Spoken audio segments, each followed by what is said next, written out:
Welcome to something special. Welcome to TEDx. This TEDx event is part of a global conversation that takes place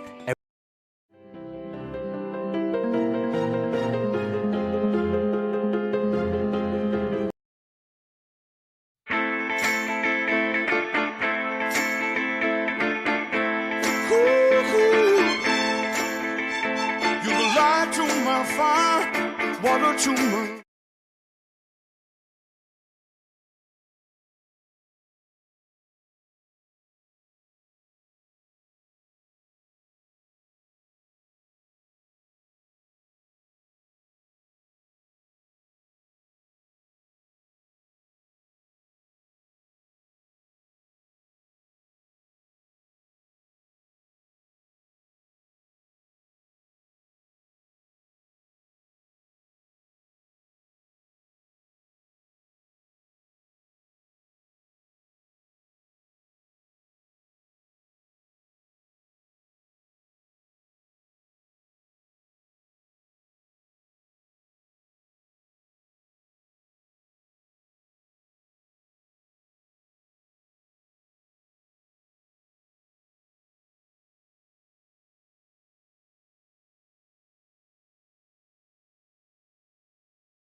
Welcome to something special.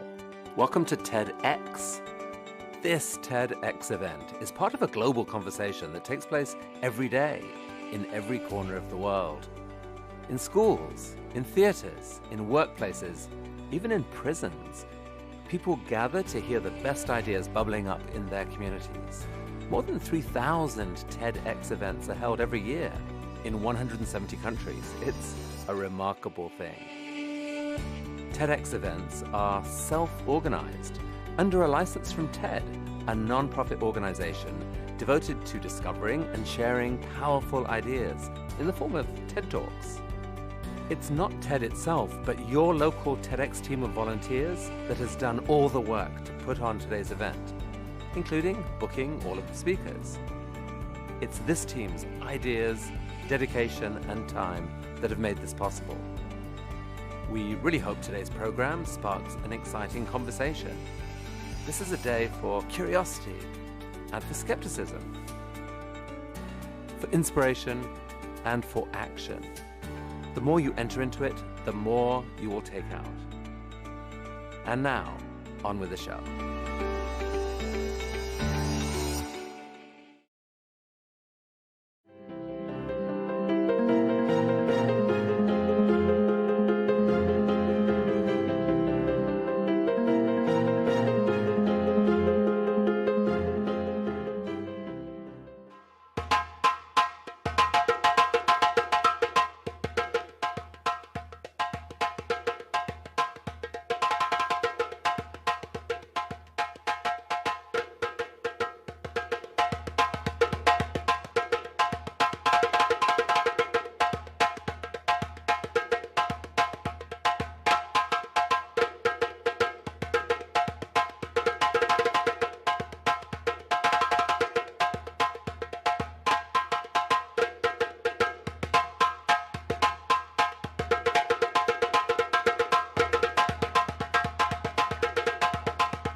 my joy. Joy in my heart, life in my day, life in my My day. heart won't beat it all. You ain't in my veins. Oh, you. Oh, you. I give up everything for you.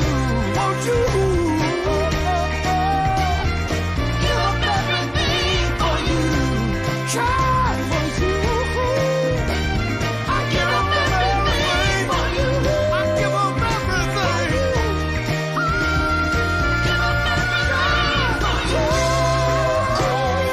Put up all my things. I give up everything for you.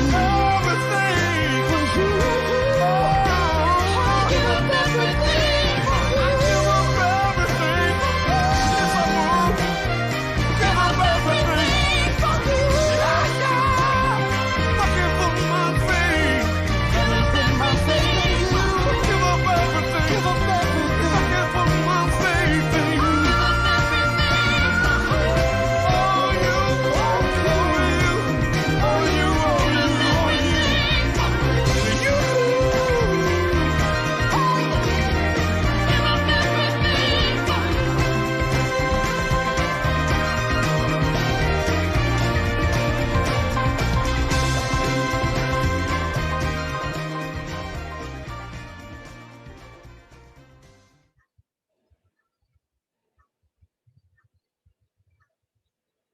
Are we on? Are we here? Are we Is doing a big change, a little change? this thing live? What's happening right now? Hi, Steve. Hey, Mish, how you doing? I am good. How are you? Another TEDx event. Yay. Virtually. Virtually, yes, but we still feel connected to all of you out there, and we thank you all so much for tuning in this evening. I'm Mish Hancock. I'm co-founder and license holder of TEDx St. Louis. And I am Steve Summers, co-founder of TEDxStLouis. And we have got some really fun stuff today, some really great informative material. So grab your favorite snacks and beverage and hang out with you, and I'll let you know a little bit of what tonight's going to look like. We've got 3 speakers, all here to share ideas worth spreading, absolutely, and all here to evolve the human race, which is a good thing. And we've also got some musical entertainment we'll be sharing with you tonight with the St. Louis Symphony Orchestra, 442s, and Brian Owens.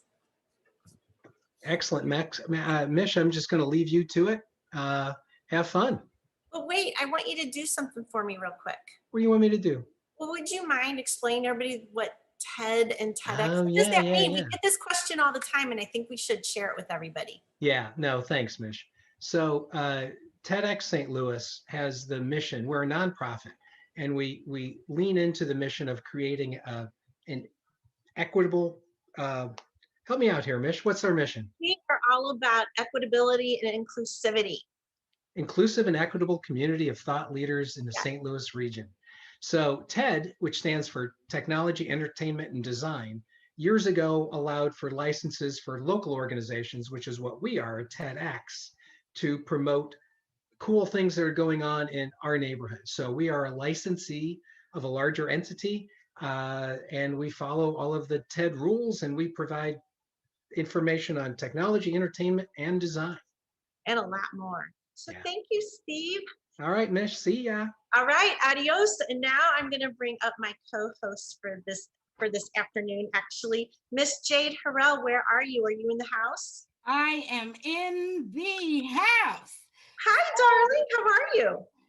I am absolutely thrilled and super excited to be with you guys, even though virtually, but yet once again. So you are an awesome woman. I want everyone to know she is an Emmy Award-winning story sharer.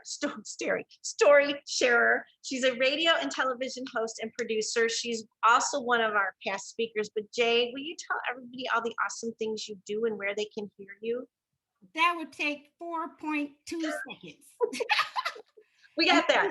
I think you summed it up as story sharer. That's what I used on my LinkedIn page, because it is what thrills me the most is to be able to, one, hear and absorb the wonderful things I learned from other people, their experiences, and some of the recollections that they have, and then turn around and share those with other people. It's the best place to be, right in the middle.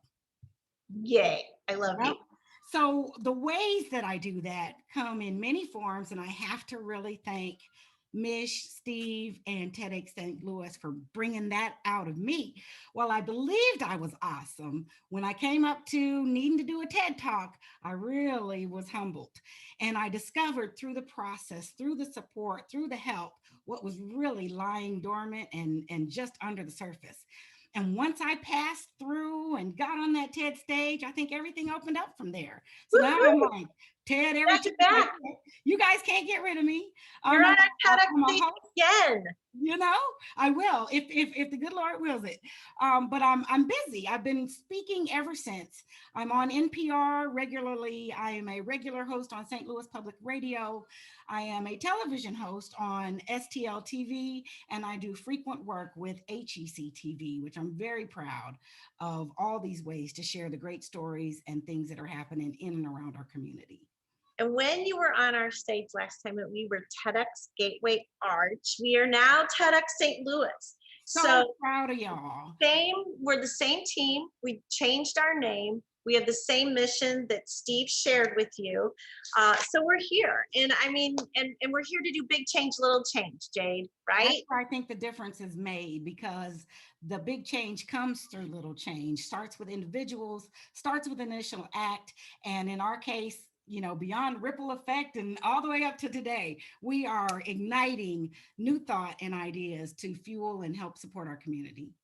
And we're celebrating big change and little change. And every speaker that we have and music that we're playing tonight is going to talk about that big change, little change. We're going to get you guys like dual, you know, okay, big change, little change, lots going on, lots of amazing changes happening. And Jade, what's really cool about our speakers is that they're all a part of St. Louis, even though we have a global audience right now. Thank you. So we get to show you some of the best of St. Louis, which we love.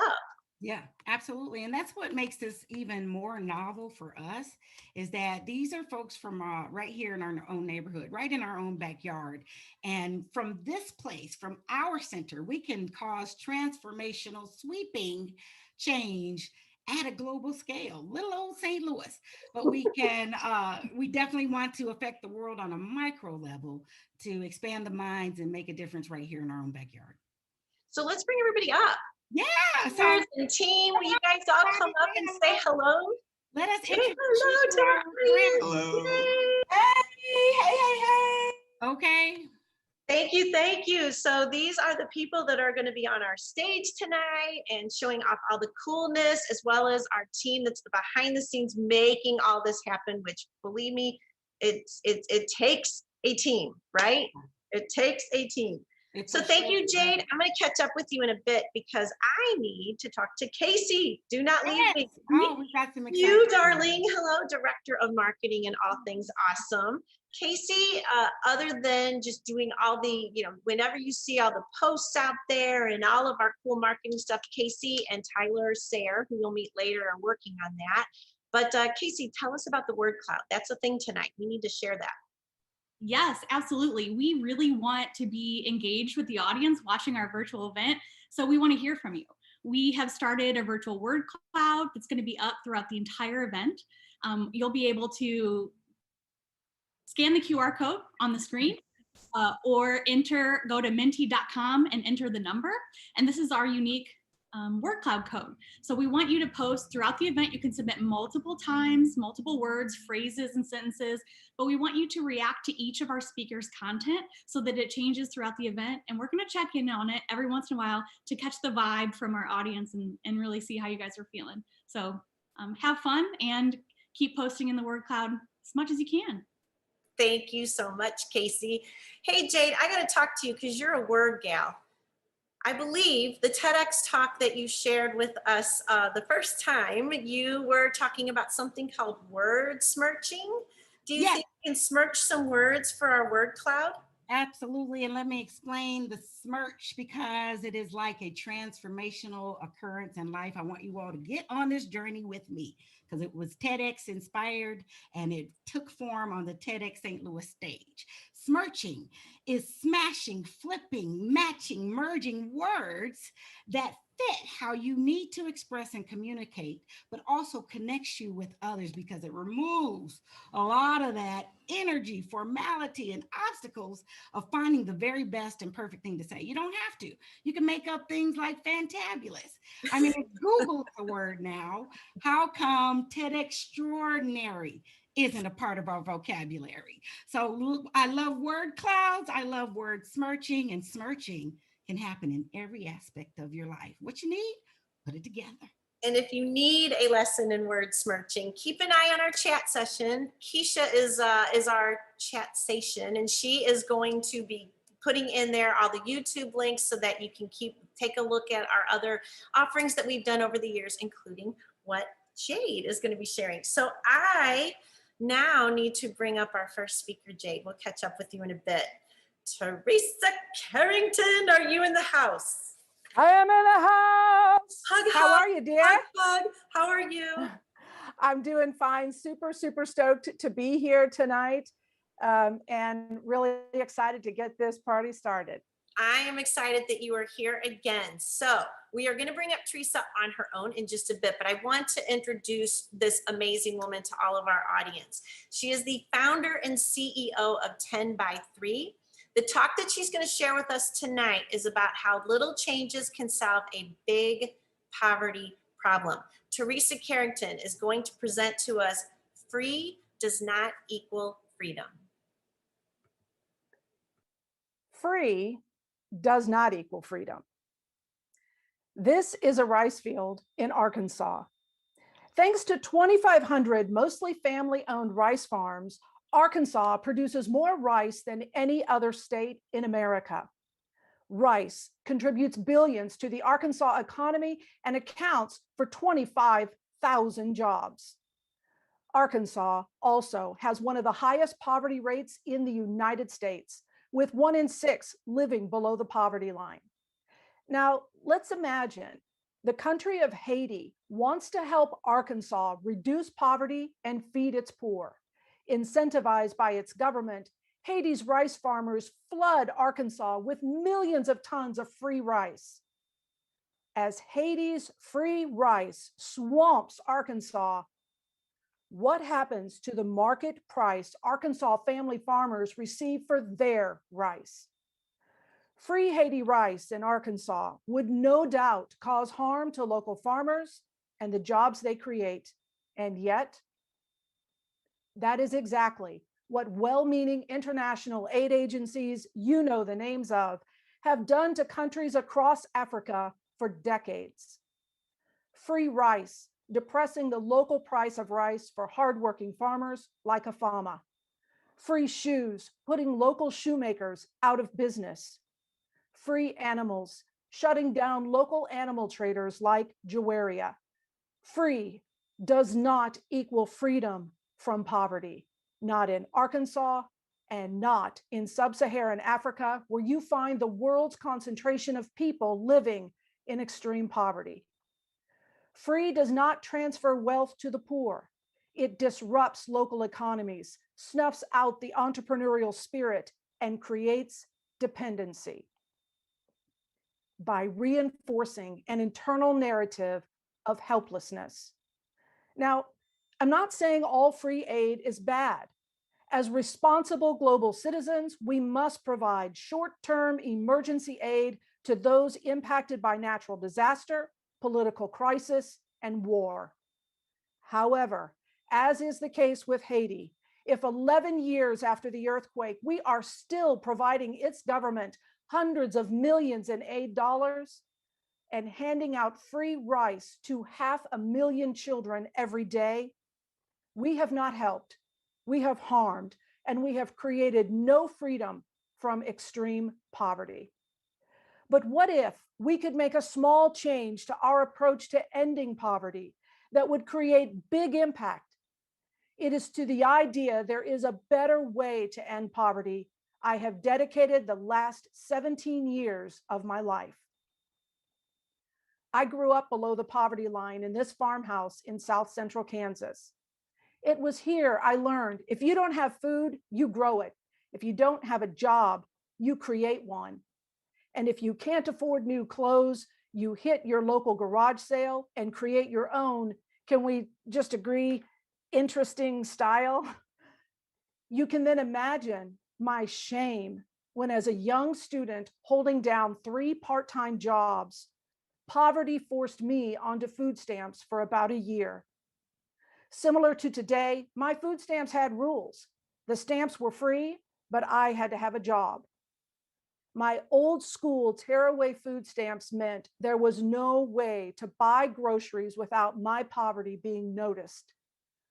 The judgmental looks, the head shakes. My smile masked how poor, powerless, and broken free made me feel. 20 years and a successful career later, I knew ending poverty with dignity throughout the world would be my cause. With no college education, I did not yet fully understand the colonial culture funding global aid agencies and the foundation of free on which they were built, nor the magnitude of damage free had already done throughout Africa. I would quickly learn the painful truth.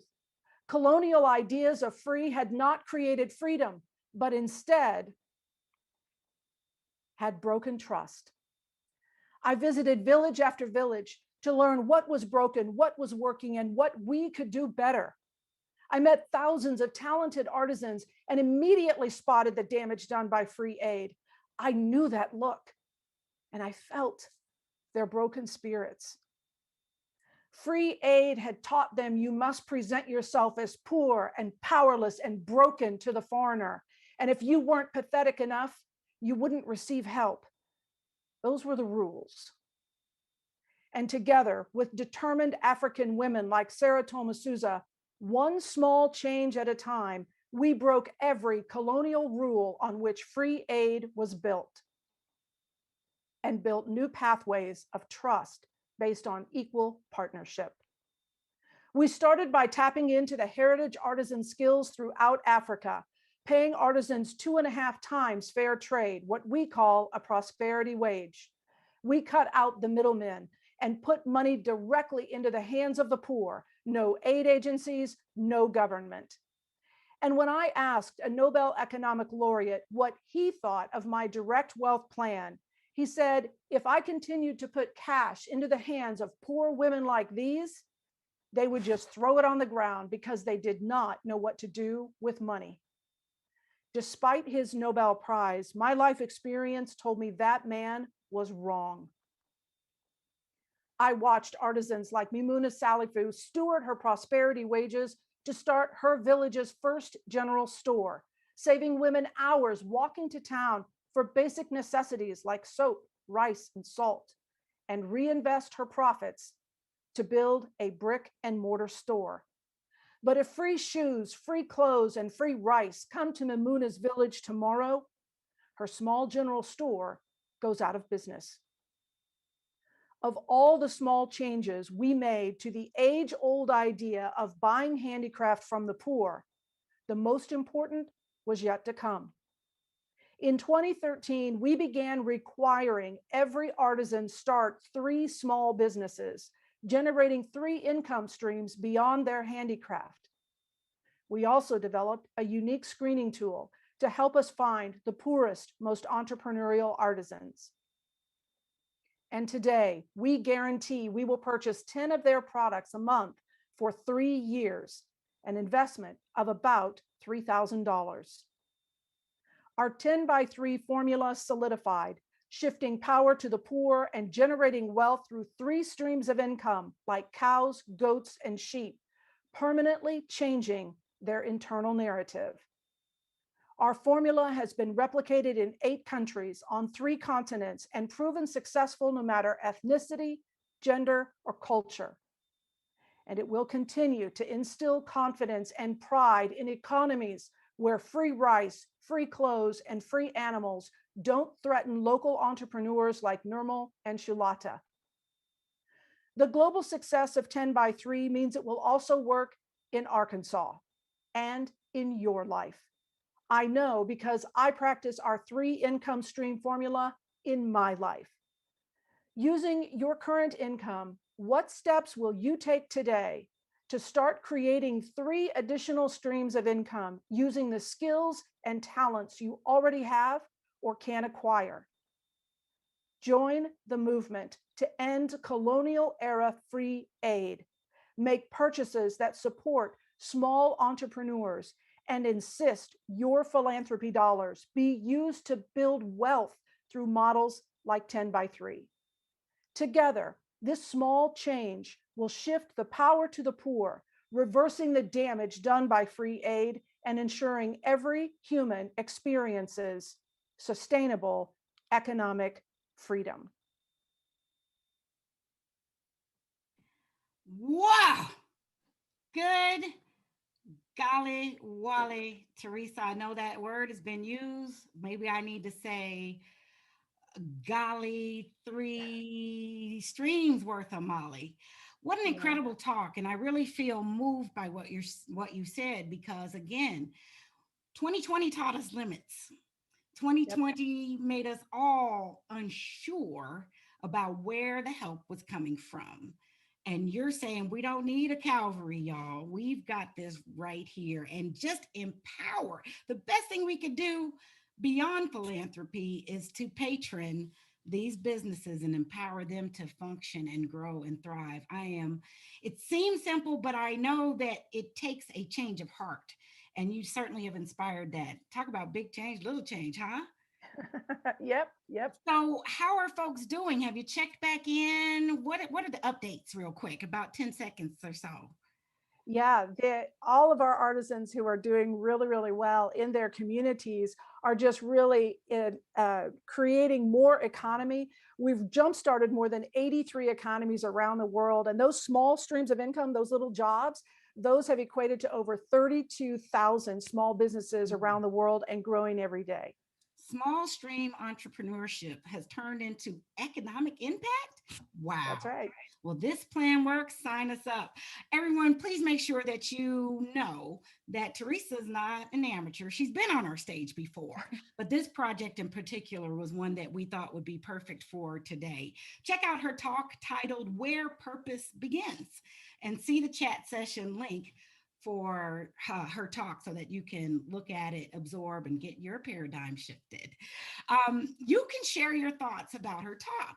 Guess why? Because we're collecting them in our exceptional word cloud, and we would love to have your words included. So speaking of chat session, and I'm hoping that you've already been over there to get the link, I have to introduce you to one of our most active, in fact, she's a chat-sation monitor who happens to be our director of volunteers. So if you want to get involved, you need to talk to this lady. Keisha, come on and introduce the folks to what we have for them to get involved with. Jay, thank you so much. Thank you. I'm so honored to be here. Thank you for the intro. You all, everything that we do is absolutely run by volunteers, and we would love your expertise. We would love for you to join us. Right now, we have so many amazing opportunities. Go over to our website and make sure that you click where it says get involved and volunteer. We would love to have you. You know somebody who's amazing at something, refer them. Go onto our website, connect, and make sure that you send us over your information. We would love to have you. Come on, volunteers, we need you. Absolutely. And Keisha, you couldn't have come at a better time, because we most certainly not only needed you and your ability to network and organize. And I love your podcast, by the way. Networking is your superpower. But you definitely bring the energy we need to get people moving toward positive change. So thank you for that. You're welcome. I have someone extraordinary to introduce to you as well. And his name is Joe Steensma. And he's not new to the TEDx stage. Joe, come on in and say hello to our friends. Hey, everybody. Nice to be here. It is so awesome to be able to introduce you, my friend. Joe is terrific, and he is a professor at Washington University, among his many talents, in St. Louis. And tonight, Joe's going to talk to us about big change, little change, and climate change. Joe, take it away. Hi, my name's Joe. I'm a bird watcher, and over the last 50 years or so, I've seen some pretty incredible changes to the natural environment as a product of humans interacting with it. No change, however, has been as consequential as climate change. Climate change, though, at first blush, looks to be caused by a really small or maybe even inconsequential change in atmospheric chemistry. Pre-industrial revolution concentrations of CO2 and post-industrial revolution concentrations of CO2 look to be sort of similar when we look at them like this. It's not the whole story, though. Carbon dioxide levels have grown exponentially since humans started burning fossil fuels. Never in the last 800,000 years have we seen the kind of concentrations we see now. And never really in Earth's history have we seen this sort of change this quickly. And it's not just the concentration. The Earth's seen higher concentrations of CO2. It's how quickly these changes have occurred. It's overwhelmed the systems. There are natural systems that buffet against these sorts of concentrations of CO2, but they've been overwhelmed simply because this is all happening so fast. And so because of that, we see big changes in our environment, big changes in sea ice coverage, big changes in forest fires, big changes in storm intensity. These are all big changes linked to climate change. But are there other smaller changes, what I call quantum level changes, that we don't really see? For example, the pine bark beetle, the reproduction rate of the pine bark beetle. Is that impacted by a changing climate? And if it is, does it make our forest more vulnerable to forest fires? See, as a bird watcher, I'm a little bit more than a bird watcher. Maybe better apt to say a twitcher. That's a pretty hardcore bird watcher. As a twitcher, I've noticed the climate is having an impact on bird behavior. I'm not the only one. There are lots of people that have noticed this. Birds are migrating at different times. They're migrating to different places. Some birds aren't even migrating at all. And a couple of years ago, I went to Costa Rica to study neotropical migrants, these guys, to see when they get there, where they go, what they eat. One day I was in the field, early morning.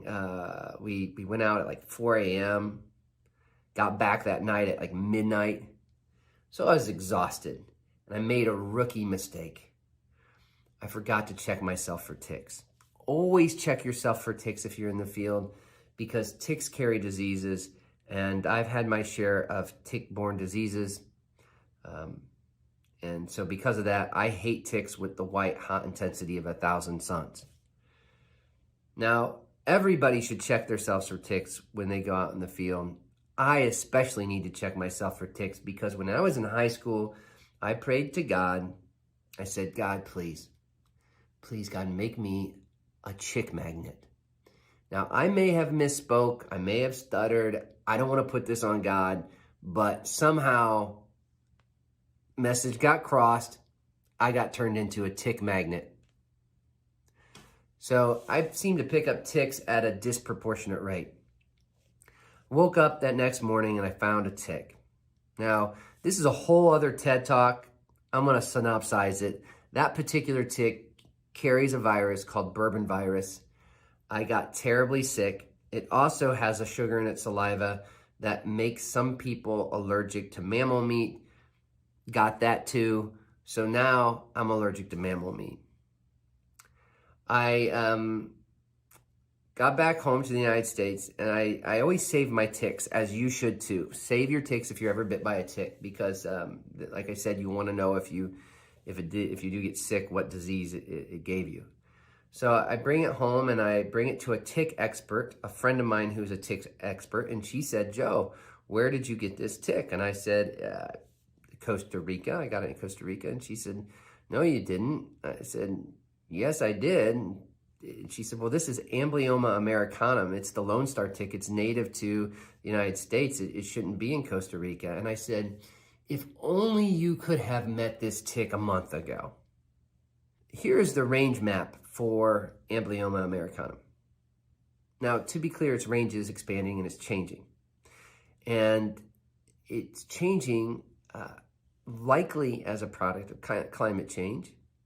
And in fact, a recent study done and published in PLOS ONE shows the range for Amblyomma americanum. And it shows that it's expanding and changing and growing into other parts where it has not been. And the models show that it won't be to Costa Rica anytime in the near future. The blue arrow here is Costa Rica, or pointing to Costa Rica. And yet, I acquired the tick in Costa Rica. How? Is it possible that climate change is changing where this tick lives?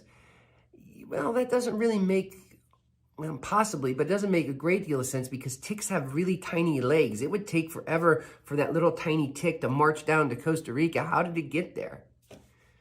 But in my studies, I did find that ticks are changing their behaviors. They're changing when they eat, they're changing where they eat. Some of their nymphs, the nymphal stages of ticks, are coming out at different times of the year where they hadn't in the past. And so I said to myself, is it possible that this interaction of ticks changing their behaviors and birds changing their behaviors is manifesting in ticks and diseases being brought to places they haven't ever been before? And in fact, a recent study in Europe found that to be exactly the case.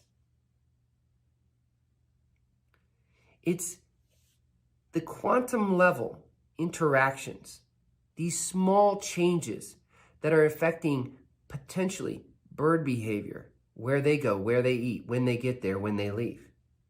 Tick behavior, when they emerge, where they come out, where in the leaves they tend to forage and live. It's the interaction of these two that may be causing a dispersal of diseases and disease vectors into areas we had never even expected them. I'm not saying I got bourbon virus because of climate change, and I'm not saying I'm allergic to red meat because of climate change. I'm saying that there are quantum level interactions as a result of climate change that we don't even know exist yet. Those are the little changes that worry me. A cautionary tale. Not just amazing. Joe, thank you so much. I have loved everything you've ever said. You know, when you were on stage with us, when you talked about birds, biology, and business, I want to tell you, every time I see birds, I think about you. Well, thank you. But The biggest compliment anybody's ever given me. But something that you mentioned to me on my podcast has also really stuck with me. And that was the thought that you moved to this area because we are the Silk Road of birds, is what you called it. Mm-hmm. I use that all the time and tell people about it. Yeah, I mean, it's amazing. We got the Illinois River Flyway, we got the Mississippi River Flyway, we got the Missouri River Flyway, 3 major flyways right here in St. Louis. And these birds are coming from all over the world, from all over, and they're coming up and they're bringing the biology from those places with them. And it's incredible. It's really something. Well, love to you. Thank you, Joe, for being on our stage again and for sharing your amazingness. Thanks for having me. Mwah. All right, Casey, I think we need to check in on word cloud. It's really fun to watch the word cloud change live. You guys are doing such a great job of providing your feedback. I love to see Jade's word, TEDxStLouis. Her word smirch is trending on our word cloud. So great job knowing how to spell it. I think that's really kind of was hard for me. There were some people who were at the beginning of the event feeling really excited and inspired. I see Tick Magnet just popped up right after Joe's talk. So maybe there's some people out there who are sympathizing with Joe's plight. and what he went through. Other than that, there's some words I really love that relate to St. Louis and how people feel about being proud, wanting to break the cycle. They're saying that they're surprised in learning new things, which is what TED Talks are all about. So keep the words going, and we'll check in with the word cloud in just a minute. Yahoo. Thank you, Casey, so much. So I would like to ask Steve Summers to come back up. Steve, I'm going to pop off, and I would love you to come in and talk about what we have coming up on Q4. Steve, Steve, you're muted. Yeah, it's And- 2021, Mish. I was going to talk about what's coming up. Well, yeah, I know, but I think you have a filter on. Do you see what's going on there? Oh yeah, I do. Mish, how do I? It says something about Tiger King potato. What is Yeah, this? you got it. You want me to? Yeah, can you come in here? Yeah. Okay. So I think. Thank God. Good to see you, Mish. Yeah. Oh, but I don't really say thumbs up. I think. I'm not a potato, Mish. I'm not a potato. I know you're not a potato. Control 1. Try that. Control 1. Let me know if that works. Oh yeah. Okay. Yeah, that did it. Thanks, Mish. All right. So 2021, we're talking about being 2020's behind us, right? So all of that craziness, we're looking at fourth quarter 2021 to host a live event. And we're gonna do it. We've got other plans in place, but Contingencies, of course, because we are going for live. We are talking with potential speakers. We've got a whole process that we train speakers. It's a multi-month process. So all of our gears are in motion. We are planning for a big event, fourth quarter 2021. So be ready. And I'm going to pop up again, Steve, because I think that we should talk about partnerships. Oh, yeah. All right. So are we bringing Jill up here? Yeah. Hi, guys. Hey. Awesome. Good to see you. It's nice to see you too. So I want to take this time to talk and thank our previous partners. We've got some pretty cool ones, right, Steve? I'm going to hop off. I'm going to let you take this. All right. Awesome. So we just want to thank our previous partners for their continued commitment and dedication to St. Louis and making events like this upcoming 2021 event possible. Without you guys, we wouldn't be able to raise the voices and diverse ideas of the people of St. Louis. But we also have an ask. So if you're interested in becoming a partner with us, or if you're interested in board membership and helping us grow and amplify that impact, please connect with me, Jillian at TEDxStLouis.org. We would love to have you. We would love to see you guys in 2021. We most certainly do, and we'll take every bit of that. Jill, thank you so much. Don't forget to reach out to Jill, because we want you to be a part of what we're doing, and we absolutely cannot do it without you. That's why it's called partnership. And you know what, Jade, we were talking about partnerships, which is such a big thing, and you're in media and you know how important media partnerships are. Absolutely. And I was wondering, hey, Briar Kays, are you in the house? Briar is our public relations master. So Briar, who do we need to say thank you to tonight? Just everyone. Is that applicable? Well, we are inclusive, and no, our team, our speakers, our volunteers. I mean, we can say thank you to them, and we can't say thank you enough. But then with this one, we also have to say a big thank you to Brittany over at the Riverfront Times, and then Heidi over at KTRS, and Josh. We have wonderful media here in St. Louis that help us to amplify these voices, that help us to be a megaphone for all the amazing things that are happening here in the city. So you make my job fun. You make my job much easier by being the people that are going to talk in these interviews. I just have to lob it up and say, hey, are you good for this time? So I want to say thank you so much. And I look forward to all the relationships that we build over the next couple of years as well, because we've had some great interviews in the past, and we're only looking to more in the future. Well, thank you, Briar. Jade, I'm leaving the stage to you. Well, you don't have to keep leaving me, but what we have up next is what makes TEDx and TED Talks so amazing. And that is the entertainment part. And so it wouldn't make sense for us not to bring you some of the best and taking a musical break. So let's do that. To kick it off, we have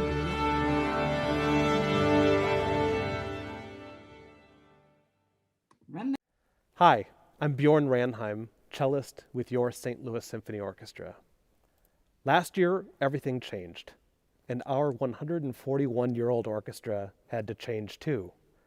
How could we share music when we couldn't gather? How could music help us cope with all of the changes in our world? Last summer, the SLSO introduced a new video series, Songs of America, to celebrate the breadth of voices in American music, showcase the spirit and talent that makes St. Louis unique, and connect the St. Louis community through music. The series featured music director Stéphane Deneuve and SLSO musicians with St. Louis area partners at iconic locations in our community. You can find all 8 videos at slsostories.org. I am pleased to share with you my favorite, one so appropriate for today's TEDx event, A Change is Gonna Come by Sam Cooke, in a new arrangement by Adam Manis. Featuring St. Louis singer, songwriter, and community advocate Brian Owens, alongside the 442s, a genre-defying acoustic quintet combining members of the SLSO, Sean Weil, Michael Casimir, and myself, with 2 of the premier jazz musicians of the St. Louis region, Adam Manis and Bob DeBoo.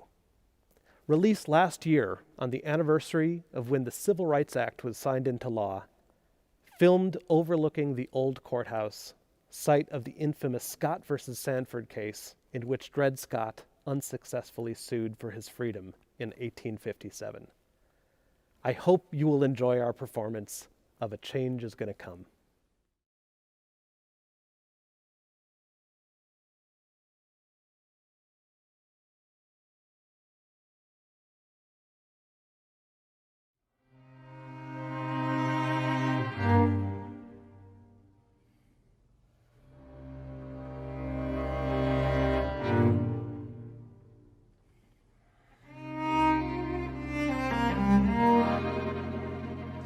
I was born by the river in a little tent.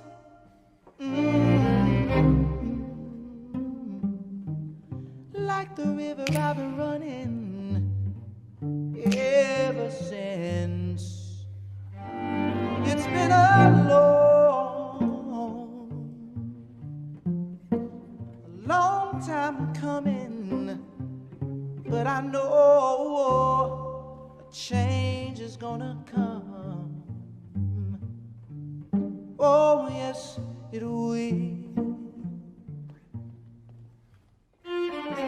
Should I go to the movies? And Lord, I try to go downtown. All the people tell me, boy, this ain't no place for you to march around. But you know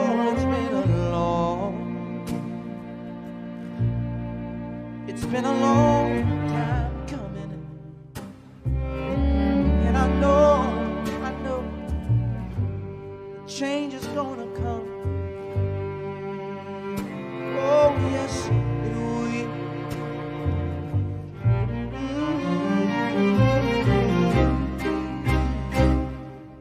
Then I go to my brother,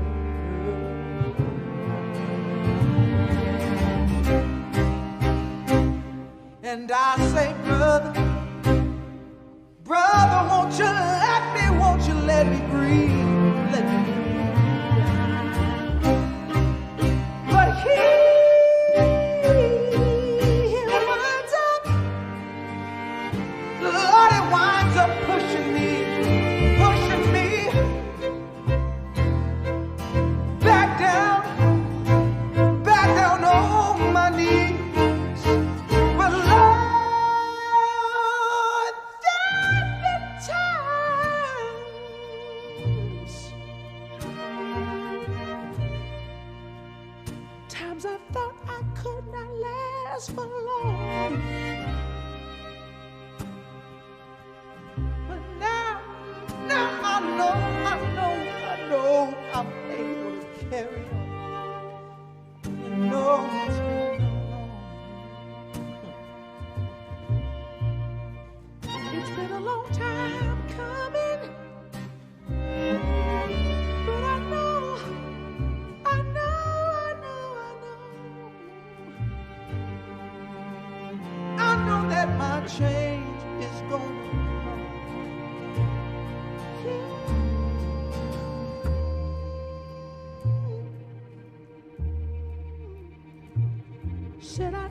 come. Oh, yes. Said I know that it will, that it will. I know life can be hard sometimes. These days feel rough. Still, I know. No change has gotta come. So every day,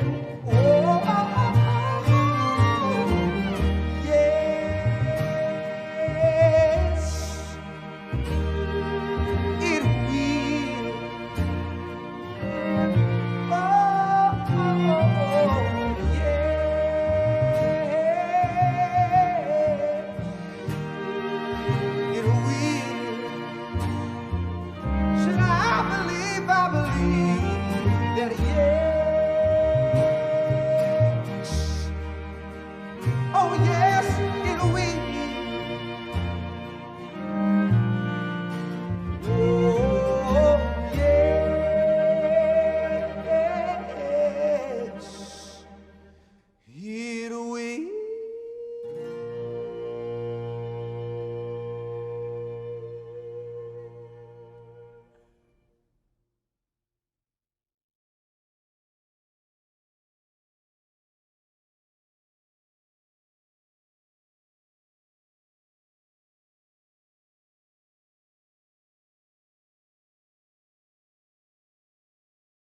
Oh my gosh. Brian, that was amazing. I was watching the chat and the word beautiful was used a lot. A lot of people excited about we need to change. Somebody used beautilicious. I loved it. I mean, thank you. And for everyone out there, Brian Owens is an amazing entertainer, as you just witnessed. But on top of all that, he's also a very dedicated community activist. And Brian, the stage is now yours, sir. Thank you so much. Thank you, Mish. Thank you, everybody who's joining us today for coming on. And as I'm watching that song and I'm thinking about the time that we recorded it in, it was not long after all the things that had happened with George Floyd and the unrest in our country. And man, to think that the first time I ever heard that song, I didn't really hear it. I felt it. I was watching the movie Malcolm X with Denzel Washington, and there's a scene in that movie where Malcolm X is driving to the Audubon ballroom where he's going to lose his life that day. And that song, "The Change Is Gonna Come," the Sam Cooke version, the real version, by the way, it's what's playing in the background while he is on his way there. And I got to tell you, to hear that song now and to know that the same scene in that movie from the late 60s with Malcolm X going to the Audubon ballroom, the song is still relevant today for many of the same reasons. But there's something in the spirit of that song that I think can help sustain all of us, as we deal with the many changes of life, whether it's COVID or unrest, government, whatever it may be, death and family. That song it can be empowering as well. As a people, culturally, we've sang our way through some of the darkest times, and I think it's translated into the culture and the fabric of what this country is. One of the things that motivates and drives me to do the work that I do every day with young artists and young creatives and young people in my community here in Ferguson and in the reasonable radius of reach, our 8 miles around here, is that very change, the change that Sam Cooke talked about, the same change that my mom lived through in Mississippi, the change that so many people march for, is still very possible. And even if it doesn't happen in systems, it can happen in every single one of our lives, every single day that we choose to love people, that we choose to get close and lean in, even to those people that we may not like so much, that we may not agree with. That's to me when the change that Sam is talking about can become possible. As a person of faith, of course, I believe in an ultimate change, right? That song has an eternal meaning for me. There's going to be a day where I'm going to go to sleep And when I wake up, I'll never have to change again. And nothing around me will ever change again. But until that day comes, there's a spirit in that song and in the message of that song that speaks to us on a whole nother level. It's what drives me as an artist. I end every single show since 2014 and the events that happened in Ferguson. I vowed that I would end every single performance with that song, A Change Is Gonna Come. No matter where I am in this world, whether I'm in New Jersey or I'm in Japan, every single performance was ended with that song, A Change Is Gonna Come. And I think that even though we still stand in the midst of uncertainty, that song can still serve as a beacon of light and hope for whatever work you're called to do in the pursuit of change. Let it come. Let it come. Because if you believe it, it's already here. So why wait for it? I love that song. That's a really good song. Where did you go, Mish? Back. I love that. It was, Brian, that was just amazing. Yeah. I don't have to do A much. beacon of light and hope. Yes, yes, yes, yes, yes, yes, yes, times a million and plus. The song does it all.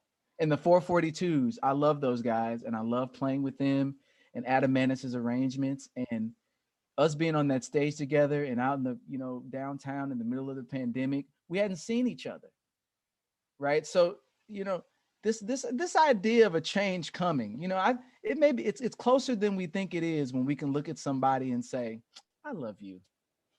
I love you. I love you. Thank you, Brian Owens, so much. That was, just amazing. We love your energy. We love your music and all that you're doing for our community. We are blessed to have you. Thank you, sir. Everybody. Thank you. Okay, you guys. So I am guessing I can just hear the word cloud filling up even more with all of the amazingness that song and that energy of that music brought to us. Absolutely gorgeous and beautiful, and a message that will resonate, I'm sure. Another thing I want to share with you guys is our social media. Please keep up with us. We're very active on all kinds of social media channels, as you will see on the screen, and we want you to be a part of our world. So make sure to like and follow. Go to our website. Our website is TEDxStLouis.org. You can sign up for our newsletter there. I know we get lots of questions about how to get involved, whether it be volunteering, becoming a speaker, you name it. All of that information is there for you, along with our social media. So I get to now, I have the best job, right? Because I get to talk about all the cool people that we have in our event tonight. And our next speaker is Kababi Bayak. Kababi, could you please join me on the stage, sir? Hey, Mish. Hi.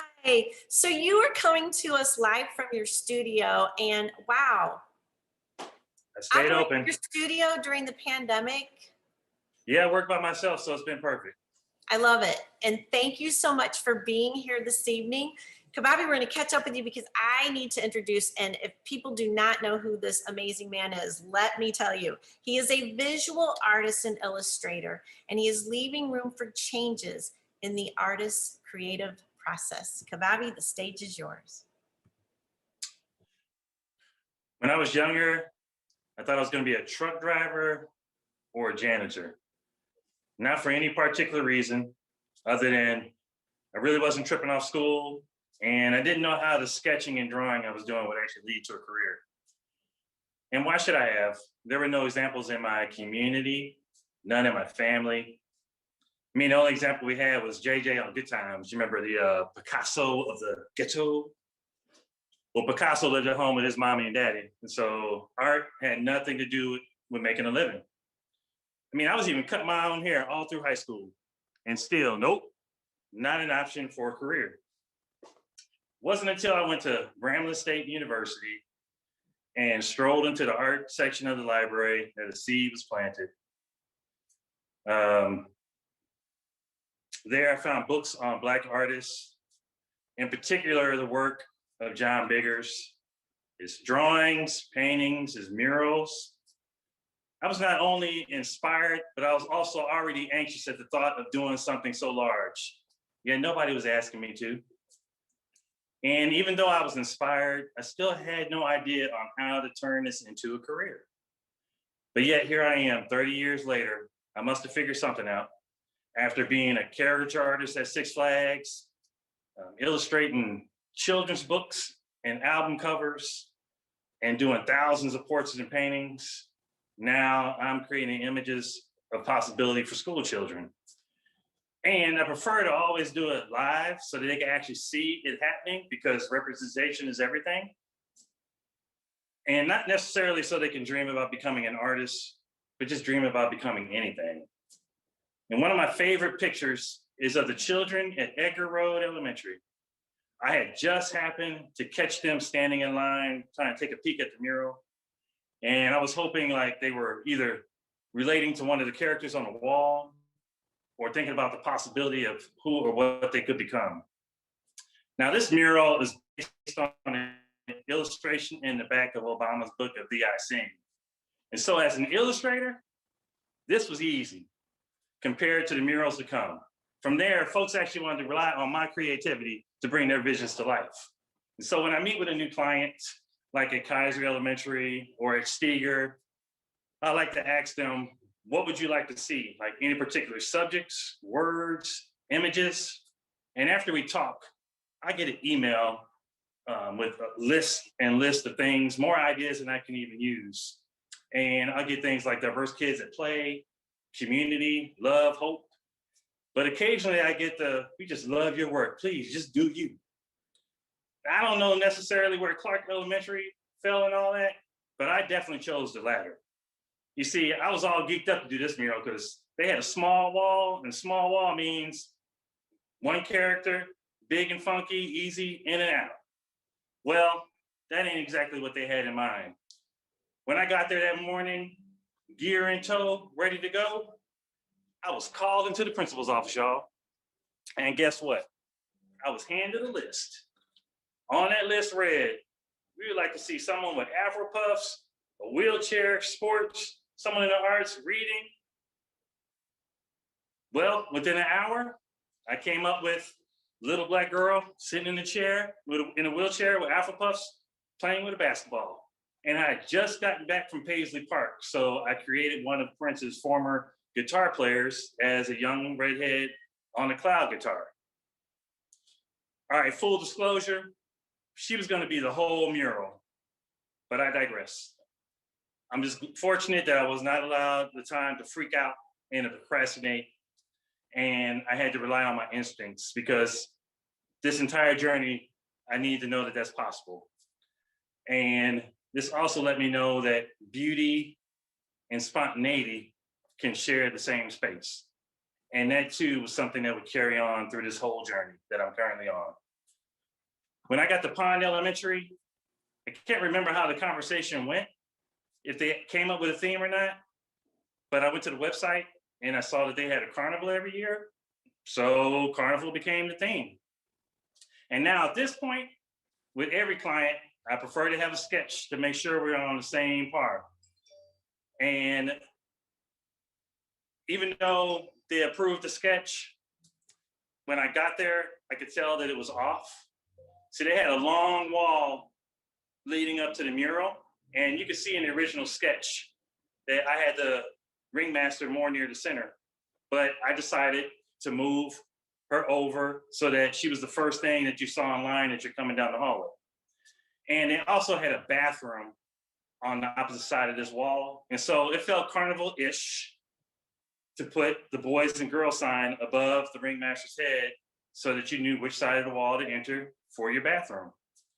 But they also had a dinosaur-sized dog named Murphy roaming the halls. And guess Murphy didn't like men with hats either. And so my hat had to come off.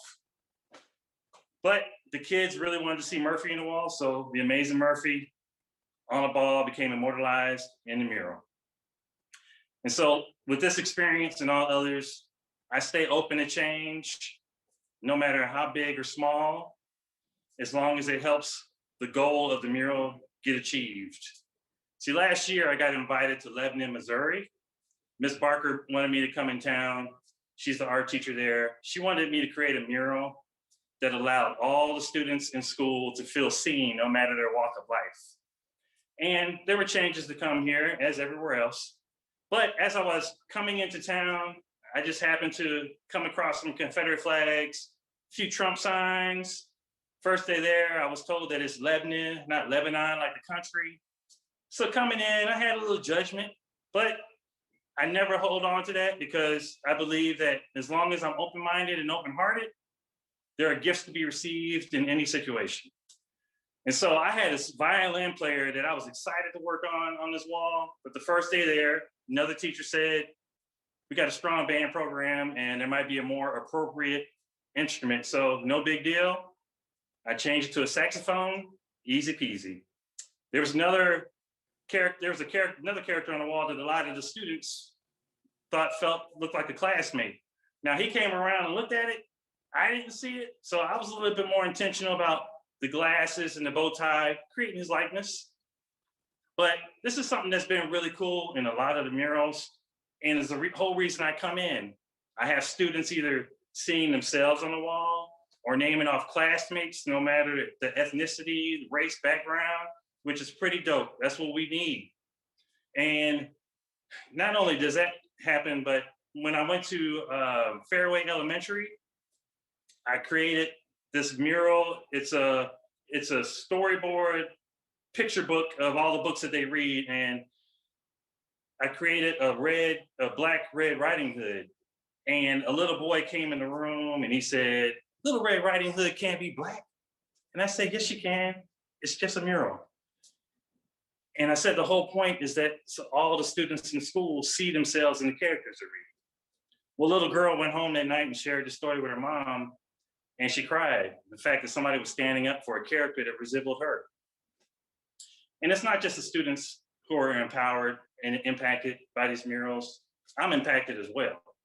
See, there was another character on the wall in Lebanon, Missouri, goes by the name of Mason. Now I'll share a story of Mason in a second. So I had this black boy on the wall in a meditation pose. And I didn't quite know yet what I was going to make his shirt, but I had a student helping me the weekend prior to get ready for students coming in that week. So we prepped the wall and we decided to make it a camouflage shirt. Well, that inspired Ms. Barker to share a story with me. So she had a video blog program there in Lebanon with her students and some students here in the Ferguson area. And they had lost Mason maybe a year or two prior to a car accident. And he was part of this video program, and he shared that his zenful, peaceful space was out in the woods in the morning early waiting on a deer because he came from a family of hunting. And so I got this black boy on the wall in a meditation pose representing a white kid in the sticks. I mean, these kind of metaphors and experiences, these are things that I can't plan for in sketches, that only come when I stay open. And so what I'm learning on this journey, as I'm becoming and being this version of Kababi Bayak, is that beauty and spontaneity can share the same space, especially if you allow change to happen while you live the life that you love doing. And so I ask y'all, who or what do you want to become?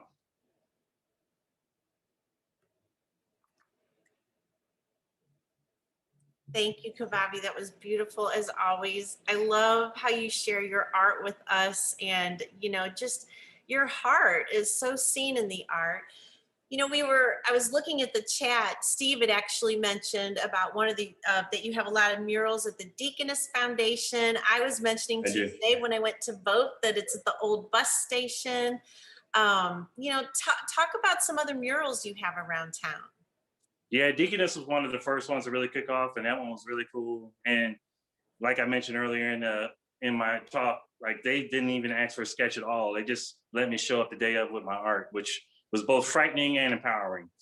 And because I've done so many murals, I get a lot of the just do you, and I never know what that means because I don't think about myself like that. I love painting and drawing. But Deaconess is one that I'm really proud of. the old Cash Bank, the old Greyhound station. That was a project that I recently put up that I'm super proud of. And I mean, just the fact that I've been able to be in schools, I've been wanting to do this for 20 years and now this journey's happening. So, I mean, I'm just very grateful. Well, and we are grateful. Thank you for sharing your gift with us. You are quite the gem in St. Louis, and thank you. Thank you. Well, again, I'm thinking that there are going to be all kinds of amazing words showing up on that word cloud. So Casey, what's going on with word cloud? It's me, the word cloud lady. And you're so fabulous at it. Yes. As I think we can all tell, that last act was really moving to people and certainly has me feeling some feels. And in the word cloud, we got some things like chills and sang, and that it was just moving overall. That was beautiful. We even have some word smirching still happening. Beautifully powerific is a new smirch out there, and people are just feeling inspired by it. They're having goosebumps. And as Kababi was talking, we saw one of the biggest trending phrases right now is representation matters and Black artists matter. So I love to hear from them. I love the energy. I think that this last act was incredibly important and moving, and we're all feeling that in the chat and the word cloud. And that's what this TEDx is all about, right? It's about ideas we're spreading, and certainly that's happening here. Absolutely. And Casey, don't go away, because we have to bring up everybody. Can we bring up all of our team members and speakers right now? Hi, guys. Oh my gosh. Thank you so much. All right. So, All right. I will tell you something. This takes a team. I mean, right, Steve? There's no way any of this could happen without a team. So you guys have seen some of our team members, but some that you haven't seen. Elaine, could you please wave to everyone for us? What a little wave. Big wave, Elaine. Elaine is our director of speakers, so she's a little busy. She has a lot to do. And who you're not seeing that really helps Elaine out with the speaker committee is Marcus Adrian and Steve Knight. They are a big part of helping us to find the speakers, and then we've got this whole crew of facilitators out there that prepare our speakers for this In fact, stage. there's Julius. Julius is here. Julius is Hey, one Julius, of our yeah, facilitators. Julius is one of our Hey. And then Tyler, could you please wave for all of us? Tyler works with Casey. He's our director of media. And so Tyler makes all the beautiful slides you've seen. I mean, really, Tyler is like crazy talented. He can do animation. And according to Steve, talk about his facial hair for us, Steve. Oh, his mustache is our official mascot. There's that. Yeah. Yeah. Yeah. We're a very serious crowd at all times. So All you right. guys, thank you so much for everything that you do for us. It is just, we couldn't do this without you. And our audience, oh my gosh, what do we have to say to you guys? The audience, the TEDxers, the amazing people. Thanks for being here, but we have another treat. We have a treat. We're not done with our speakers, so speakers, stay on. I have a big question for you. Well, a little big question for you that I would love for you to answer. And that is, what small change has occurred in your life that led to a big change for you? Teresa? For me, it was putting myself in the room and believing that I had the skills to be there. So whenever you're given a chance to be put into any kind of room, even if it's going to dinner with somebody maybe that you don't know, or going with friends somewhere, put yourself in the room, lean in, because you never know what kind of exciting adventures are going to await. So I've met some of my best friends in the world just by being brave enough to put myself in the room. And when you say best friends in the world, that's worldwide friends all over. Yeah. We saw some of those show up on the chat, on the YouTube channel. Yeah, I've got friends gratefully all over the world. And for that, I'm really grateful. My life is really enriched because I put myself in the room. Just find a room and get there, baby. Yes, ma'am. So Joe? Yeah, so I thought about this question a lot. I've had a lot of really important events that look back and they were small, but they ended up being big. But when I was in high school, I wasn't. If you watch my first TED Talk, you'll see that I wasn't the best. Didn't start off the best. wasn't considered the smartest kid in the class, or even in the top 10%. But I had a teacher, Ron Smith, my very first year in high school. And I was kind of used to getting D's and F's. And if I got a C, I would be, excited. But he was just a phenomenal teacher. And the very first test in his class, he walked by my desk, he put the paper down, and he said, "This was excellent." This was excellent. 3 words radically changed my life, because he believed in me. He stopped and told me that I could do excellence, and it stuck with me. Like, as a teacher now, we don't tell people enough that we believe in them. It's one thing to say I love you, because some of us in our religious beliefs, our spiritual beliefs that's obligatory, but to believe in somebody is really, it says that you're trusting them. And so anyway, that was the biggest little change. And then it put me on a path to science, because he was my astronomy teacher. I still know all the stars in the nighttime sky. Rarely comes in helpful, but thank God for Ron Smith, because he radically changed my life. Fantastic. Love it. Thank you, Joe, for sharing that with us. All right, Brian. Little change to big change. It's a tough question. I thought about it. It's a tough question. What little change led to a big change? I guess is what your perspective of little is. I don't know that I've had little thing, like every change in my life has been quite significant. I would say most recently, it's the freedom to see myself beyond the stage. It's one of the things that happened with COVID. I got to see myself and be completely comfortable with the idea that if I never went on tour again, I can still be creative, and it helped me in assisting all of the young people that I work with to embrace the same thing. Like this idea that, like, I'm not Brian Owens, the singer, I'm a creative. So now they're going around saying, I'm not a hip hop artist, I'm a creative. I'm not a singer, I'm a creative. I'm not a director, I'm a creative. And now the whole world seems like it's opened up for all of us. So it's a seemingly small shift, but I think it's going to have ripple effects for generations for us. It's an amazing shift, though. I mean, it's like the world is there for you. You have a lot to create. You don't have to be just creating this. You can create all that. I love it. Yay! Fantastic message, sir. Thank you. Kababi? Man, I got so many. I came up with something yesterday, but just hearing Joe talk about school, like, believe it or not, because I wasn't tripping off school, I could draw, but I recall my art teacher saying that, yeah, this was something not going to be in my career path. Don't even, and he shouldn't have, because I didn't really try. But that leads to, I also spoke about Six Flags, like, because I only did 1 year and didn't want to go back, I made myself go home and practice every night, not knowing what would happen. But because of that, I created a portfolio, and it led to me becoming an illustrator for Rap Pages, which led to an album cover that people still speak of to this day. Only because I didn't quit, and because I didn't want to go back to Six Flags, I decided to teach myself and be intentional. This has happened. And also, just real quick, people have been asking me for years to illustrate children's books, and it terrifies me, and I always say no. But when COVID happened, I started saying yes, and now I got big publishing houses wanting me to do books. So the power of yes and getting out of your own way and avoiding fear, it's been awesome. So I don't know if that answered the question, but that's what inspired the answer. Absolutely. And the fact that you inspire children so much, it's perfect.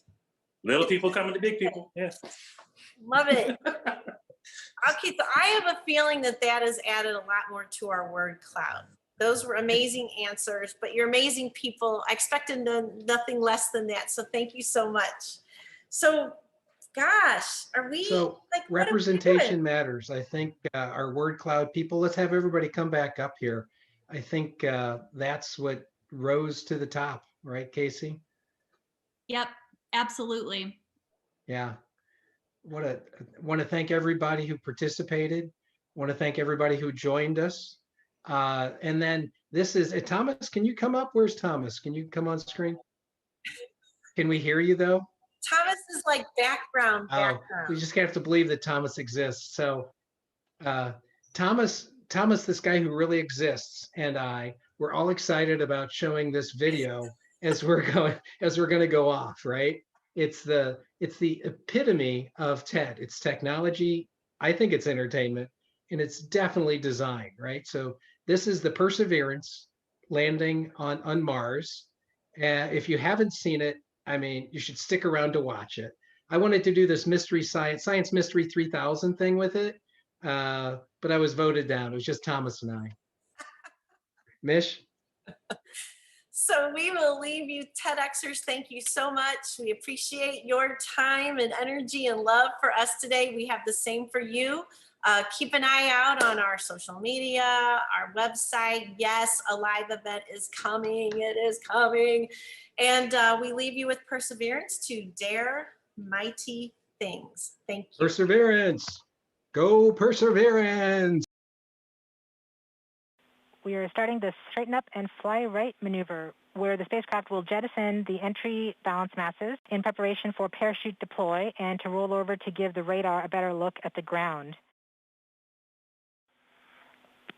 Indicate chute deploy. The navigation has confirmed that the parachute has deployed, and we are seeing significant deceleration in the velocity. Our current velocity is 440 meters per second at an altitude of about 12 kilometers from the surface of Mars. Heat shield set. Perseverance is now slowed to subsonic speeds, and the heat shield has been separated. This allows both the radar and the cameras to get their first look at the surface. Current velocity is 145 meters per second at an altitude of about 9.5 kilometers above the surface.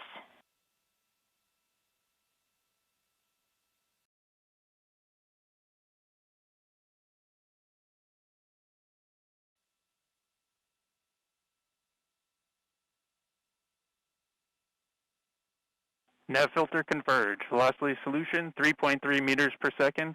Altitude 7.4 kilometers. Now has radar lock on the ground. Current velocity is about 100 meters per second, 6.6 kilometers above the surface of Mars. Perseverance is continuing to descend on the parachute. We are coming up on the initialization of terrain relative navigation and subsequently the priming of the landing engines. Our current velocity is about 90 meters per second at an altitude of 4.2 kilometers. OVS valid.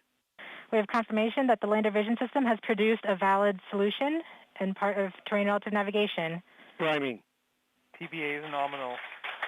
We have priming of the landing engines.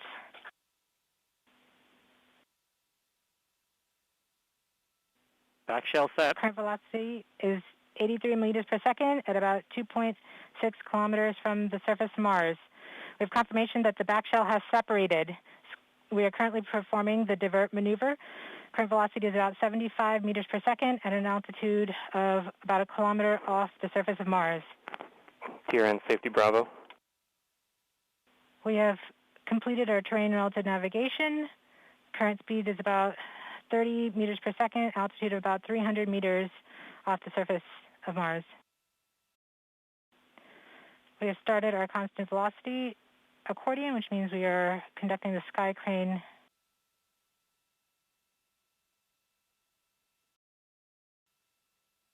We're getting signals from MRO. Tango Delta. Touchdown confirmed. Perseverance safely on the surface of Mars, ready to begin seeking the sands of past life.